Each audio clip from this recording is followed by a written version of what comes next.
How's it going? I'm Kevin Tui, your Warrior Spirit Guide, and I just want to tell you about a recent experience I had with my partner. We were in the kitchen talking, and basically, she said something very generalizing about me during a one breakup that we had when we split up, and she basically said I was working that she was working on herself the whole time while I was not working on myself the whole time. That I was out running around, and that made me upset.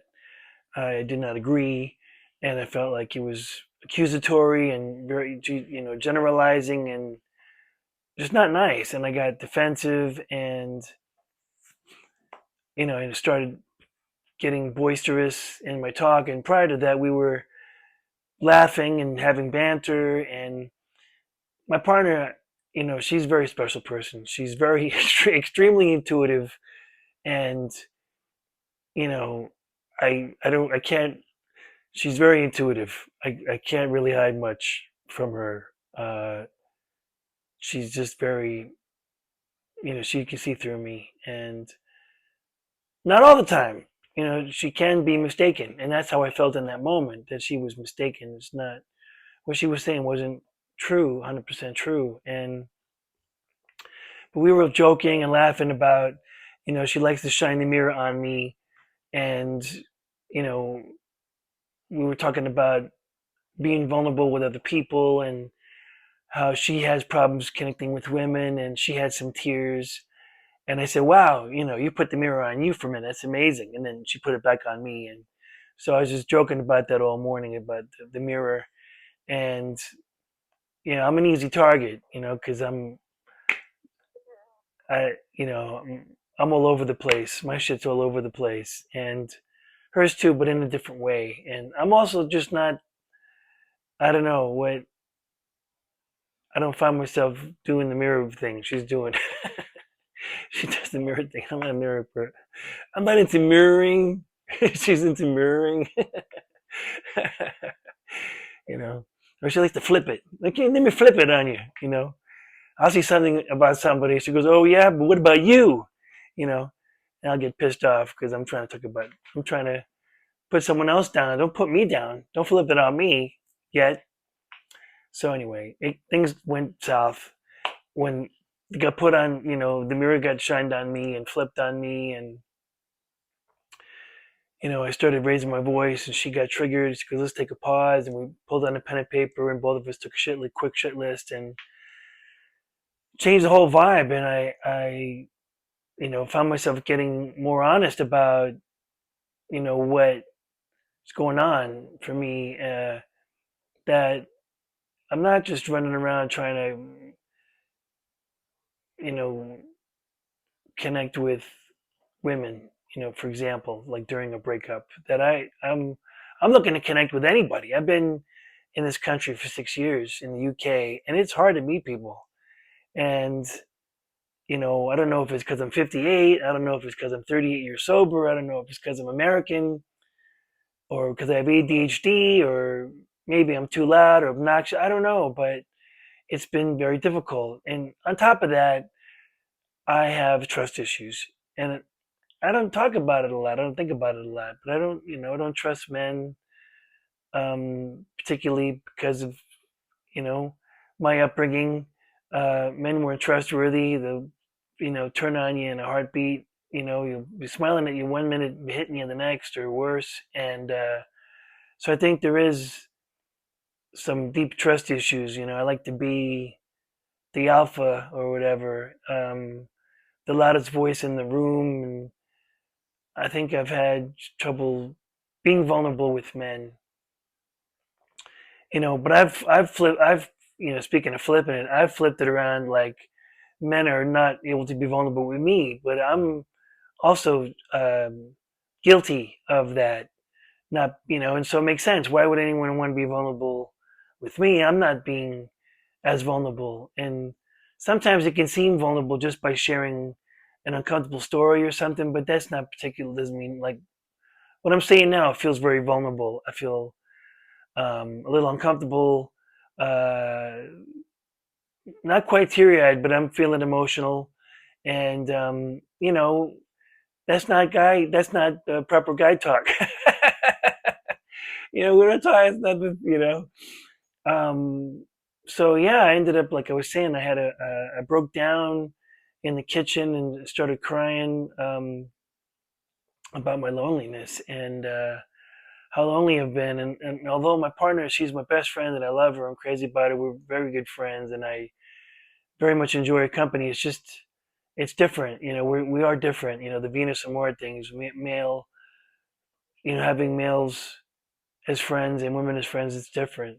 And I used to have a lot of friends, and then the pandemic happened, and a lot of other things happened during the pandemic where I was taking a look at these relationships that might have been not unhealthy or toxic, or you know maybe narciss you know narcissistic abuse. I thought it was friendship, but it turned out they were stuff like that, and I cut a lot of people loose, um, and some justly, some unjustly.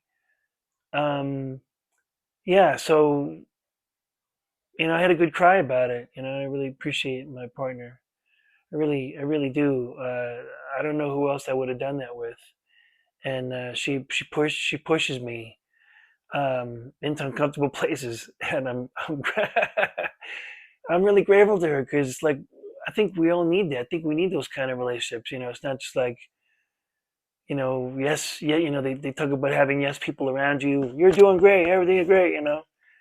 It's not always great. Things aren't always great. And I think we all need someone like that in our life who doesn't agree with everything when they see, you know, problems. When you see someone you care about having problems and not able to have friendships or whatever problems anywhere, Um, and this relationship is very special to me. This is the first relationship I've had where I spent a considerable amount of time getting to know this person. We spent 6 months talking to each other, laughing, singing, crying. We were doing karaoke every day and like singing our hearts out, sharing our hearts out, and I think that really built a foundation of trust and friendship that whether or not the romantic relationship lasts, I feel like I'm gonna have a friend for life, and I hope she feels the same way because it's been a game. It's been really life changing, having this kind of relationship. And I've never really, I've had relationships with women that they were not romantic, but um, having a partner where that was the base of it, instead of the normal just kind of going on dates and then sleeping together and then whatever, kind of trying to work it out, get close to each other after that. It's almost putting the cart before the horse kind of thing. So yeah, just back to loneliness. It takes work. That saying, anything worth having takes work, and there's some truth to that. And I, just like what I'm doing right now, I'm trying to help men, whether you're young men or older men. We've got problems. We've got issues. Some of us having intimate relationships with men and having friendships, and and we have relationships have problems with women. And it's taken a lot of work and I'm still working on it, by the way, still a work in progress, but I do see a lot of light um, at the end of the tunnel, that what's possible. uh, and it took me a long time, and I'm hoping that the experience I'm trying to share with you is not going to make is going to save you a lot of time. That took me a long time to get a lot of painful experiences in relationships, and just to be more myself and be more honest. They say I don't know what I want, but I know what I don't want. That's okay. That's a guide. That's a good guide too. And yeah, so I'm really grateful again to my partner for uh, someone show me how to take a shit list and to meditate. Because it's like after like it's work writing this stuff down. It's like you don't want to do it, but it's like it's like that bitter medicine. It's like I don't want to take it, but I know it's gonna make me feel better, and that's like sometimes that's what it's like. And then just to kind of meditate, which is just getting some rest after all that at work. And I felt like so much lightness after that. It really felt like a big chunk. And just being honest, not like the loneliness left, but just being more honest and getting and seeing that I need to get more power to reach out to men. And when I was honest about it, at the last recovery meeting I was at, a lot of men came up to me and said, "Hey man, let's go out for curry, or here's my number, let's hang out, or relate. Thanks for being honest." And it felt good. I don't know if we're going to be best friends or anything, but it was a nice gesture. It was a nice gesture, and I need to reach out more. It's like I'm waiting for people to reach out to me, and nobody knows I'm nobody knows I'm lonely. I don't tell anybody. You know, say, "Hey, how you doing?" "I'm lonely." I don't. It's not. It's not a male thing. Women, I don't know. It's one of those old ideas that we have as men. Like you can't be honest about that kind of stuff, and it's sad, isn't it? Like you can't say I'm lonely, because it doesn't sound very masculine, does it? But it's human. It's human. We get lonely, um, and we need people. We need people. We need each other. So yeah, that's kind of why I'm doing the daily, trying to show the daily journey inward, not just for you, but for me.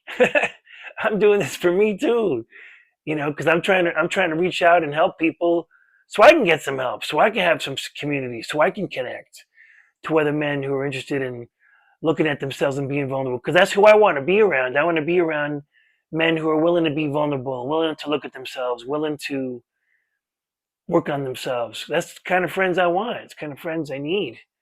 People I can be myself with, and people who want to take care of themselves. Because it does affect me when you're hanging out with someone and they don't eat right and they don't take care of themselves. It's not like judgment, but it's like uh, I want to help. You just hope that for your friends. Like, man, I want you to be better. I want you to do better for yourself and stuff. And I just want to be more honest in my life as a whole. So thanks for listening. I feel like I said everything I can say about it, but I just wanted to share another example of the daily journey inward working for me. And again, I'm very grateful to my partner. You know, she is my warrior spirit guide, and she's really been a vision for me. And it's ironic, isn't it, that I'm trying to help men, and this woman is helping me. Um, and hey, we all need each other. We all need each other. And um, yeah, thanks for letting me be vulnerable with you. And if it does feel good, it's uncomfortable, but does feel good to be. That's how you find out who your friends are, isn't it?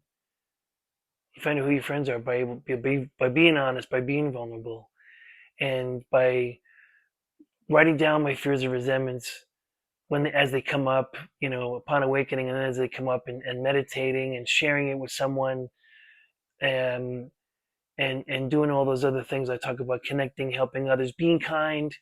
Her kindness to me is, I mean, wow. It made it possible for me to break down and have those tears that day. Her kindness to me. She could have just said, "I don't like the way you're talking to me," and walked out of the room. She said, "Let's you know let's stop and pause and write for a minute," and that changed everything. So um, I'm really grateful for her, for Tara. Thank you, and thanks for being on this daily journey in with me. I look forward to sharing with you again. If anybody wants to talk to me about today's video or anything that's bothering you that you'd like some experience about, I'm available to talk to any man. Just reach out, put your information in the comments, or email, and I will get in touch with you. And also, if you could like and subscribe to the Warrior Spirit channel and make a comment, I'd really appreciate it. It would help me and give me a boost. And I really appreciate the opportunity to be your Warrior Spirit guide. So thank you. But see you. Bye bye.